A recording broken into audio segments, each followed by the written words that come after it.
तो बच्चों, आज का हमारा टॉपिक है एक समान वाह्य वैद्युत क्षेत्र में रखे वैद्युत द्विध्रुव को घुमाने में किया गया कार्य।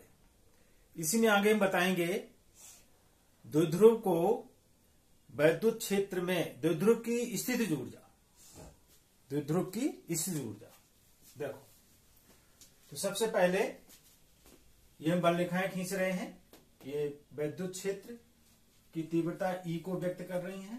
ये एक समान वैद्युत क्षेत्र E है, समान वैद्युत क्षेत्र E है, जिसमें ये AB द्विध्रुव रखा हुआ है। AB मान लो ये थीटा कोण बना रहा है, कुछ कोण पर रखा है। अगर ये थीटा कोण पर रखा है, ठीक है, तो द्विध्रुव AB के मान लो यहां -Q चार्ज है और यहां +Q चार्ज होगा, ठीक है। तो इस द्विध्रुव के बलयुम का आघूर्ण क्या होगा? टाउ, आप पीछे पढ़ चुके हैं, टाउ जो equal to PE sin theta, PE sin theta, ठीक है। अब देखिए इस द्विध्रुव को यहां पर रखा गया है। क्षेत्र की दिशा राइट साइड को है, तो ये क्षेत्र इस द्विध्रुव को क्षेत्र की दिशा में संरेखित करने का प्रयास करेगा, अर्थात इसे क्षेत्र की दिशा में लाने का प्रयास करेगा। ये ऐसे है, इसको इस दिशा में लाने का प्रयास करेगा। क्यों? क्योंकि ये +Q चार्ज है और इसे E वैद्युत क्षेत्र में रखा गया है। तो यहां पर कितना बल लगेगा? E इंटू क्यू बल, ठीक है, इस दिशा में लगेगा। ठीक इसी तरीके से द्विध्रुव के -Q आवेश पर E इंटू क्यू बल, ये लेफ्ट साइड अपोजिट इस दिशा में लगेगा। तो EQ बल इधर लग रहा है और EQ बल इधर लग रहा है, ठीक, ऐसे रखा हुआ है। जब इसमें एक बल समान बल EQ इधर लगेगा और EQ इधर लगेगा, तो ये बलयुम का निर्माण करेंगे और इसको क्षेत्र की दिशा में इस तरह से लाने का प्रयास करेंगे, ठीक है। तो इसमें आघूर्ण होगा और इस आघूर्ण का मान कितना होता है ये मैंने आपको पहले बता रखा है। अगर इसे टाउ मान लें तो वॉल्यूम का आघूर्ण टाउ बराबर क्या हो जाएगा?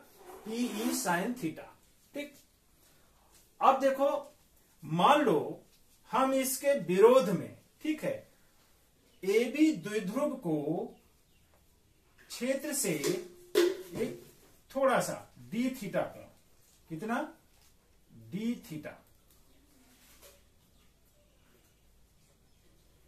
थीटा इसको हम घुमा देते हैं, ठीक है। ये इस तरीके से था, इसको इस पर वाह्य कार्य करते हुए इसको क्षेत्र से d थीटा कोण पर इस स्थिति में ले आते हैं, अर्थात अब ये B बिंदु यहां पर आ जाता है। सपोज इसको B डैश मान लेते हैं, ठीक है, ये स्थिति बन जाती है। इस दिशा यानी d थीटा कोण तक इसको घुमाते हैं। तो चूंकि इस पे बल इधर लग रहा था EQ बल, ठीक है, टाउ वॉल्यूम जो है के विपरीत हम इसमें जो है बाह्य कार्य करेंगे। तो मान लो उस समय किया गया कार्य है dW, क्योंकि उसको बहुत थोड़ा सा घुमाया है तो किया गया कार्य भी कम होगा, हमने उसको dW मान लिया। तो dW बराबर क्या हो जाएगा? वॉल्यूम का आघूर्ण गुणा कोणीय विस्थापन।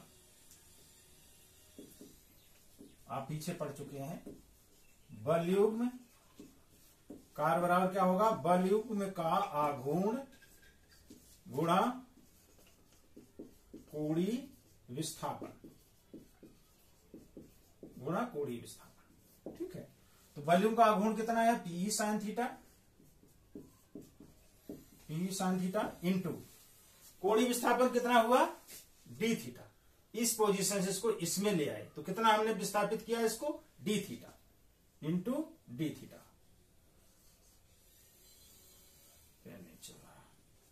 इंटू d थीटा, ठीक है। तो अब अगर d थीटा कोण तक इसको विस्थापित किया जाता है वाह्य कार्य करते हुए, तो किया गया कार्य dW बराबर हो जाएगा हमारा PE sin theta into d theta, ठीक है। अब मान लो इसको θ0 इसकी इस पोजीशन को हम मान लें थीटा 0 मान लें इसको, और यहां से ये थीटा था, इसको हमने इस पोजीशन को अगर हम थीटा 0 मान लें, ठीक है, तो इस पोजीशन से इसको अन्य किसी भी स्थिति में, इस स्थिति में, इसमें कहीं पर, कितने भी एंगल के लिए, सपोज थीटा कोण के लिए अगर हम इसको विस्थापित करते हैं, थीटा 0, इस पोजीशन को थीटा 0 मानते हुए थीटा 0 से किसी भी कोण थीटा तक अगर हम इसको विस्थापित करना चाहते हैं तो किया गया कार्य कितना होगा, मान लो W है वो कार्य, तो W बराबर हो जाएगा sine of integral DW P E sine theta d theta. कहां से कहां तक घुमाना चाहते हैं, थीटा 0 से एक नए कोण थीटा तक, तो ये हो जाएगा हमारा थीटा 0 से थीटा, थीटा 0 से थीटा, ठीक है। ये बराबर हमारा हो जाएगा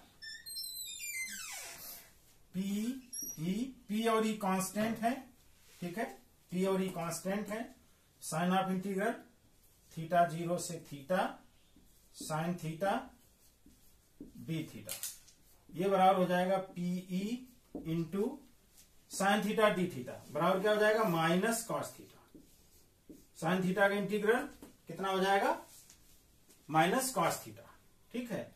इस पर लिमिट हमारी रहेगी कितनी, थीटा 0 से थीटा, थीटा 0 से थीटा, ठीक है। लिमिट लगा दो तो ये हो जाएगा PE इंटू माइनस बाहर ले लो, minus PE into cos theta minus cos theta 0, ठीक है। अब अगर हम कॉस थीटा 0 इसको मान लें शून्य, यानी ये हमारा इस पोजीशन में ना होकर स्थायी संतुलन इस स्थिति में था, ठीक है, तो थीटा 0 की वैल्यू कितनी हो जाएगी, शून्य, ठीक है। तो तब हम इसको लिख सकते हैं equal to minus PE into cos theta minus cos 0। अब कॉस 0 की वैल्यू कितनी होती है, 1, तो ये हमारा हो जाएगा बराबर minus PE into cos theta minus 1, minus का अंदर गुणा कर दें तो ये हमारा हो जाएगा W equal to PE into 1 minus cos theta, 1 minus cos theta. तो बच्चों यही जो है द्विध्रुव को घुमाने में किया गया कुल कार्य होगा, ठीक है। अगर इस द्विध्रुव को हम एक समान वैद्युत क्षेत्र E में रखे हुए हैं, ठीक है, तो समान वैद्युत क्षेत्र E इस द्विध्रुव को क्षेत्र की दिशा में ऐसे रखा है तो क्षेत्र की दिशा में लाने का प्रयास करता है, लेकिन हम बाह्य बल लगाकर इसको क्षेत्र की दिशा से विस्थापित करना चाहते हैं, ठीक है, जिससे कि हम इस पर कार्य करेंगे। तो हमने कितना कार्य किया इसको, अगर हम थीटा कोण तक विस्थापित कर रहे हैं, ठीक है, थीटा कोण तक अगर हम विस्थापित कर रहे हैं तो कितना कार्य करना पड़ेगा, W बराबर PE into 1 minus cos theta, ठीक। अब इसकी विभिन्न स्थितियां हो सकती हैं।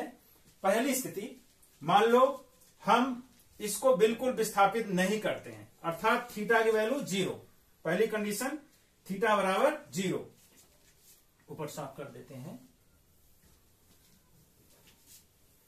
पहली कंडीशन के लिए थीटा बराबर 0, तब W कितना हो जाएगा, तब W हो जाएगा हमारा PE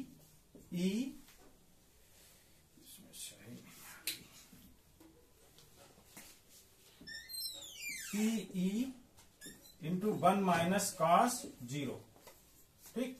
कॉस 0 की वैल्यू 1, तो 1 माइनस 1 0, वर्क डन 0, W बराबर 0, ठीक है।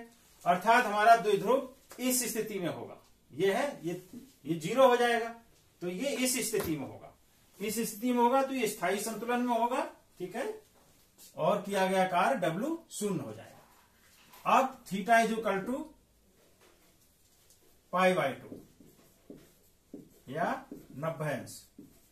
अगर इसको 90 अंश विस्थापित किया जाए, यानी ऐसे 90 डिग्री पे, उस कंडीशन में W बराबर क्या हो जाएगा, PE cube 1 minus cos 90, cos 90 की वैल्यू 0, ठीक है। तो ये क्या बचेगा, बराबर पीई, डब्ल्यू बराबर पीई, वर्क डन इतना, ठीक है। एक कंडीशन और हो सकती है कि इसको, चलो छोड़ो, अच्छा